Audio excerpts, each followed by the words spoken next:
Hello, Michigan Horsemen. It's Brett Boyd from the Michigan Harness Horsemen's Association. I want to say thank you very much for an outstanding turnout the other night. But I also want to reassure you that we cannot let off the gas.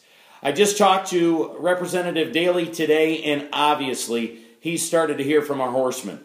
But he's also hearing, like many other senators and legislators, he's hearing from other parties which are absolutely against our efforts.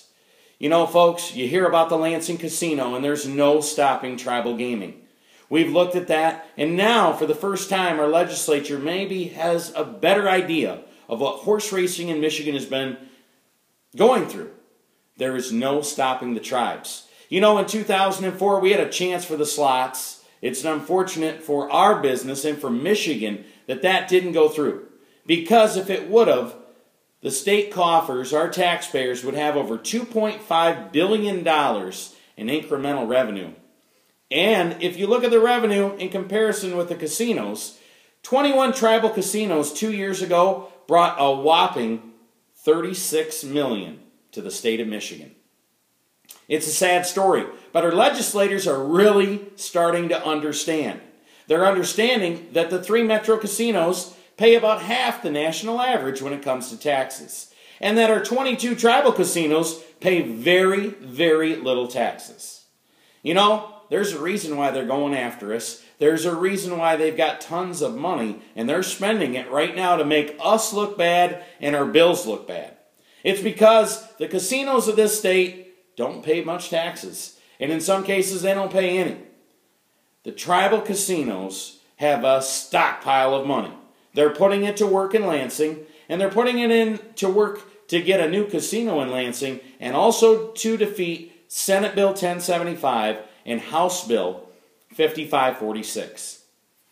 Horsemen, we've got real stories. We've got great stories about Michigan farms, long-standing second, third generation farms just like this one, with real stories about driving Michigan economies through horse racing, supporting local granaries, local farmers, local feed mills, the trucks and trailers, and all the economics that Michigan horse racing fuels. Not to mention fuel. Every single night when we go to the races, just think about the dollars invested in fuel alone. Michigan horse racing is an engine for Michigan. And right now, we've done a great job communicating with our legislature and with our governor. We got to keep it up. We got to put a full court press on. The casinos are not comfortable with horse racing. Not at all. In some ways, we're a competitor to them. And we're looking at ways of expanding our business to stay in business and be successful. You know, horse racing is 12,000 jobs. And we're looking for ways to just survive and keep family farms like this one viable and be a part of the community and drive economies in the community. Instant horse racing is wagering pari-mutually on the results of horse racing. It's not an expansion of gaming. It's what we've been doing for 79 years. Just yesterday, an independent group funded by the casinos sent out an email to every single legislature, every senator, every state rep, and I'm sure the governor's office, making instant racing makes it look just like a slot machine. It's not. It's betting on horse racing, which we've done, and we were the original form of gaming. And account wagering should also be legalized. You know, we've seen the double digit declines for the last 3, 4, 5 years when it comes to simulcast wagering at our facility. It's how we drive revenue. It's how we support Michigan. And when you are asked to compete against internet wagering, we don't have a chance. The legislature understands that. And account wagering is simply a technology advance. It's an advance in technology. It's wagering on horse racing, and it should be legal. And I think our representatives and senators and even the governor's office are starting to take a very good look at this. Horsemen, thank you so much for your efforts. Please, please, please, don't let off the gas. Make another call. Call your senator. Call your state rep. Call the governor. We're a great Michigan family-based industry with horsemen all over the state. We're the original form of gaming, and we're just looking for a way to survive. We're looking for a way to improve our business. What business shouldn't be able to improve or change their business model? Unfortunately, a lot of ways to improve our business are almost impossible without the help of our legislature. We need their help. We're not going to stop tribal gaming. We're not going to stop the effort by the casinos to stop the horsemen and the tracks from being successful and surviving. But we're also not going to stop communicating with our state reps, senators, and governor's office. We got to do it, and we got to do it again. Stay on top of it.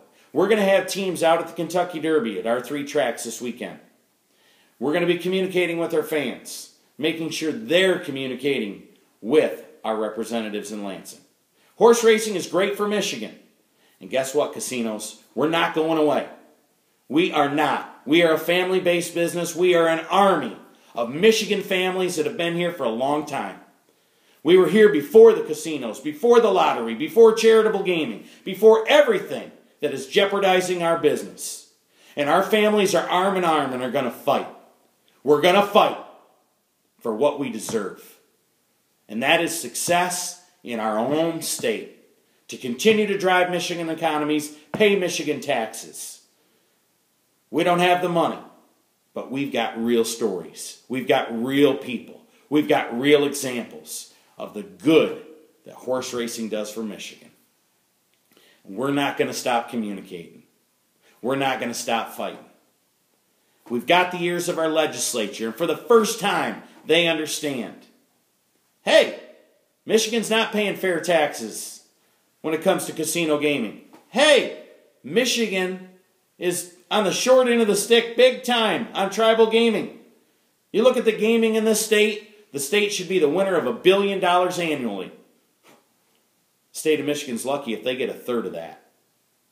The horsemen, the racetracks are here, willing to be willing participants to drive additional revenue for Michigan.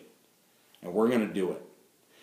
Given the tools to succeed and survive, we're going to rally together, and we're going to find a way to make horse racing strong and viable again for our families, our farms. We're going to bring Michigan jobs back to Michigan.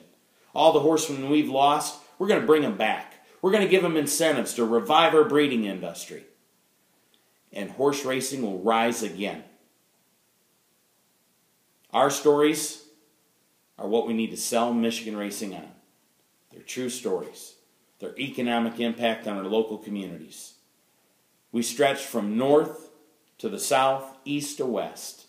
Michigan horse racing. It's a great family-based industry with a lot of great people that work harder than anybody. We don't have the money, but we've got the real stories and the facts about gaming in Michigan. Michigan horse racing is going to get the message out. We're a great business, we're great for Michigan, and we deserve an opportunity to compete. I'm Brett Boyd, President of the Michigan Harness Horsemen Association, and please keep fighting. Good luck, everybody.